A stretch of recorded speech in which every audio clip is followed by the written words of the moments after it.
In today's video, I'm going to show you how to voice chat in Claude AI step by step, so you can start talking to Claude instead of typing. This is a really useful feature if you want a faster, more natural way to ask questions, brainstorm ideas, or get help hands-free. And if this tutorial helps you out, make sure to hit that like button and subscribe for more easy AI tutorials just like this. Alright, let's jump right to frying. First, open Claude AI in your browser and sign in to your account. Once you're logged in, start a brand new chat so you can begin fresh with voice mode.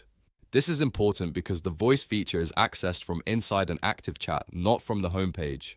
Now look toward the lower right area of the chat box. You should see a sound wave icon there. That icon is what activates voice mode in Claude. Go ahead and click it. As soon as you do, Claude will prompt your browser for microphone access if it hasn't already been allowed before. If you see a permission message, click Allow so Claude can hear your voice. Without microphone access, the voice feature won't work properly. After that, you're ready to begin speaking. Just talk naturally, like you're having a conversation with a real assistant. Claude will listen to what you say, transcribe your speech, and then respond back using voice. This makes it easy to ask follow-up questions, refine your ideas, or just keep the conversation going without typing anything. If you want a smoother experience, try speaking clearly and pausing between questions so Claude can process each response more accurately.